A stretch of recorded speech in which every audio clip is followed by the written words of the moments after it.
Ouais, salut ma chérie. Salut. Ça va? Ça va et toi? Pierre, il a oublié de faire l'interview. Salut. Ça te dit qu'il te fasse une interview en vitesse sur son Mhm. parle parce qu'en fait il est emmerdé. J'ai complètement oublié. Il m'a prévenu tout à l'heure que en fait, tu travailles dans une institution. Si on peut faire 2-3 questions, histoire de ne pas planter le pas, Ok. ça serait super cool. C'est bien parce que tu m'as donné du miel. Hein. C'est cool.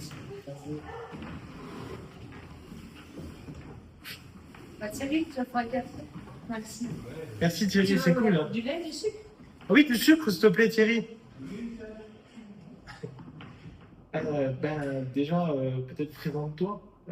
Dire un peu où tu travailles, ton institution, qu'est-ce que tu fais, quel rôle tu exerces. Donc, je travaille au centre hospitalier du Luxembourg, à Strassen. Je travaille en pédopsychiatrie fermée. Donc, c'est un service de maximum 9 enfants, entre 4 et 12 ans, mixte. Hétérogène dans les maladies, donc j'ai troubles du comportement alimentaire, dépression, tentative de suicide, décrochage scolaire, on a un peu de tout en fait, mixte, des petits, des grands. Moi je suis infirmière psychiatrique et je travaille au CHL depuis 2 ans. Avant je travaillais en psychiatrie juvénile en Flandre et en psychiatrie adulte. D'accord, super parcours. Et ça fait Et longtemps je travaille en 3 postes, donc matin, après-midi et nuit. D'accord, ok. Et donc nous, par rapport aux parents, on s'informe surtout sur les TCA, les troubles du comportement alimentaire. Est-ce que tu peux nous en dire un peu plus sur ces comportements? On a quand même plus régulièrement des troubles du comportement alimentaire, anorexie au sein de notre service, donc c'est un service fermé. Tandis que les troubles boulimie peuvent se faire en ambulatoire. Le suivi, en général, les jeunes filles qui arrivent, c'est après une consultation chez le médecin. Elles arrivent soit par les urgences, soit en pédiatrie, où elles doivent être du tri avec une sonde. Elles restent plusieurs mois chez nous, voire une année. Ce sont des jeunes filles qui ont arrêté de manger.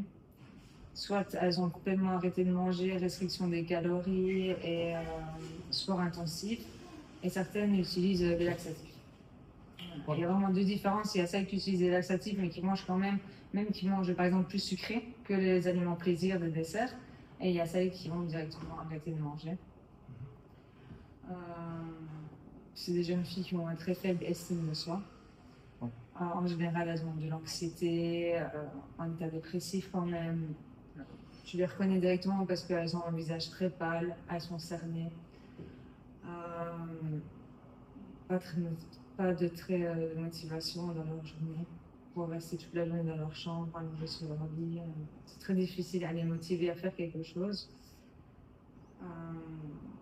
J'imagine qu'elle arrive déjà à un stade avancé pour arriver à l'hôpital. Je pense que ça fait déjà plusieurs temps qu'elle lutte contre les troubles du comportement alimentaire. Mais en fait, ça dépend, ça peut aller très vite. Soit c'est des enfants qui ont déjà eu des troubles alimentaires qui viennent parce qu'elles ont fait des rechutes. Effectivement, d'abord, elles ont vu des diététiciens, psychologues en ambulatoire. Soit c'est des enfants qui, tout à coup, arrêtent de manger, font du sport intensif et en 3 mois perdent 10 kilos. Et donc, se mettent en danger de vie et puis directement bien sûr.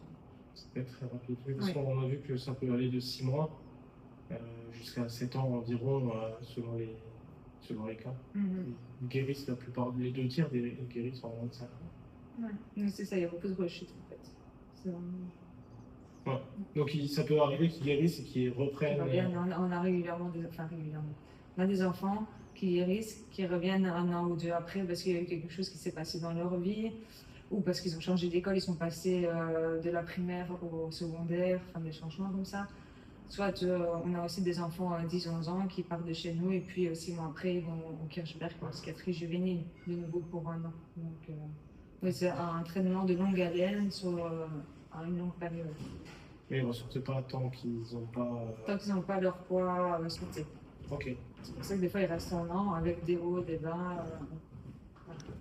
Merci. Merci, tiens.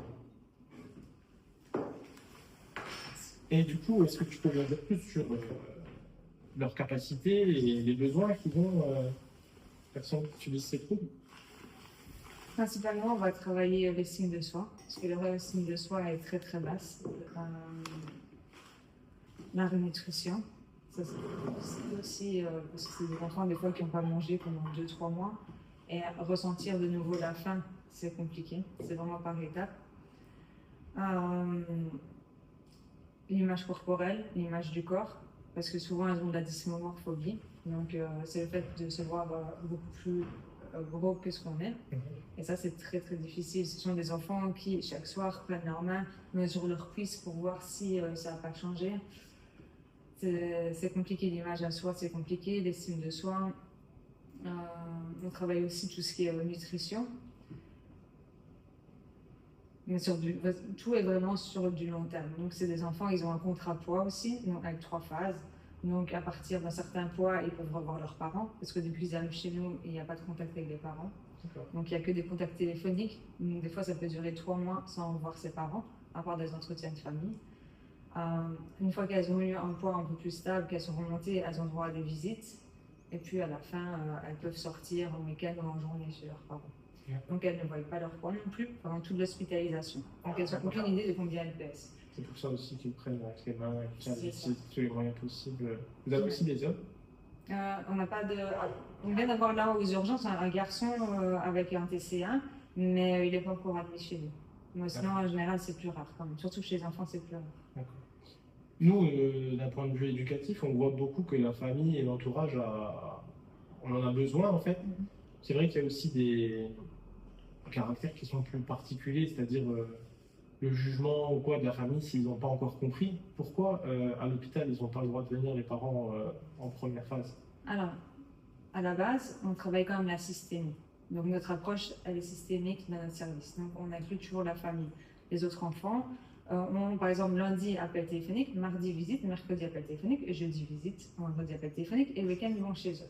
D'accord. Donc normalement, il y a tous les jours un contact avec les parents pour les autres enfants. Les troubles alimentaires, chez les enfants, ils n'ont pas droit au contact avec la famille parce que d'abord, il faut travailler sur soi et aussi parce que, en général, c'est quand même le lien avec la famille, le lien avec la mère qui est à travailler. Donc, dans la première phase, c'est vraiment on travaille sur soi. Et ensuite, par exemple, on a des activités mère-enfant ou parents-enfants qu'on fait avec les anorexiques. Pour essayer justement de retravailler les liens. On va en salle de psychomote, on fait des petits exercices, des petits jeux où l'enfant doit aller sauver papa, ou enfin, voilà, pour voir comment il se comporte. Mise en situation et tout ça. Okay. Et j'ai vu comme ça l'art-thérapie, est-ce que vous en servez ou pas? Alors, on a un atelier, on n'a pas de thérapeute pour l'art-thérapie, mais on fait des choses avec les enfants, oui. Okay, parce que je et dessine leurs émotions, des choses comme ça. Ce qu'on fait beaucoup aussi, on va au Snooze Alone avec les enfants, ça les aime bien. Sinon, on fait des ateliers psychothérapeutiques. Donc en fait, c'est éducation à la maladie, éducation aux émotions. Voilà, ça on fait régulièrement. Ok, je reprends juste parce que j'ai un peu oublié la question. Du coup, dans votre équipe pluridisciplinaire, quelles sont les personnes qui accompagnent les bénéficiaires? Alors, nos enfants, ils ont une fois par semaine la psychologue, une fois par semaine la psychomotricienne. Il y a le pédopsychiatre, mais qui ne donne pas forcément des rendez-vous avec les enfants, c'est plutôt pour la famille. Elles ont un entretien de famille par semaine, et sinon, c'est les infirmiers et les éducateurs. Ok. On a des thérapies, par exemple, on a la doc-thérapie, on a musique-thérapie, on a atelier bois. Chaque jour, il y a des thérapies, des thérapeutes externes qui viennent en fait. Ok, avec différentes activités créatives, sportives aussi. Ça, c'est l'enseignant. Ils vont à l'école en fait. Tous les matins, ils vont à l'école. D'accord. Et l'enseignant donne le sport le mardi. Et on a aussi R30. Ok. Ok, 30. Mais pareil, dans leur premier contrat de poids, quand elles n'ont pas un poids assez stable, elles ne peuvent pas aller à l'école. Donc elles restent dans le service, la première phase, des fois qui dure 3 mois, elles restent dans le service avec nous. Ok. Moi, je pensais vraiment que quand ils étaient à l'hôpital, ils restaient à l'ôpital. Je pensais pas qu'ils y sortaient pour aller à l'école. On a une école à la Canner Clinic dans notre bâtiment en fait. Et les enseignants que pour nous. Ah, super. Oui, tous les matins. Super. Ben, je vais finir par une dernière question. Selon toi, pour un éducateur, qu'est-ce qui est le principal à retenir en fait? Qu'est-ce que tu donnerais comme conseil à un éducateur avec tout l'apport que tu as pratique du terrain? Comme conseil pour la prise en charge, Oui, la prise en charge du TCA. déjà, c'est pas de leur faute, c'est une maladie. Ça, c'est déjà important parce qu'elles se culpabilisent vraiment beaucoup, ces enfants. La prise en charge, elle doit être globale, donc la famille, les frères, les sœurs, c'est très important de les inclure. Et la patience, parce que c'est un trouble qui dure très longtemps, et l'écoute, l'empathie, voilà, plus important. C'est un peu, oui, les grands points qu'on voit au métier d'éducateur. Finalement, on le retrouve un peu partout. Mais c'est quand même long, quand même, l'anorexie. Donc, sur du long terme, des fois, l'empathie diminue un petit peu parce qu'on se dit, ben, ne mange toujours pas, ça fait X mois, donc il faut vraiment tenir sur du long terme. Ben, écoute, merci beaucoup, merci d'avoir répondu à mes questions et d'avoir sauvé mon pas.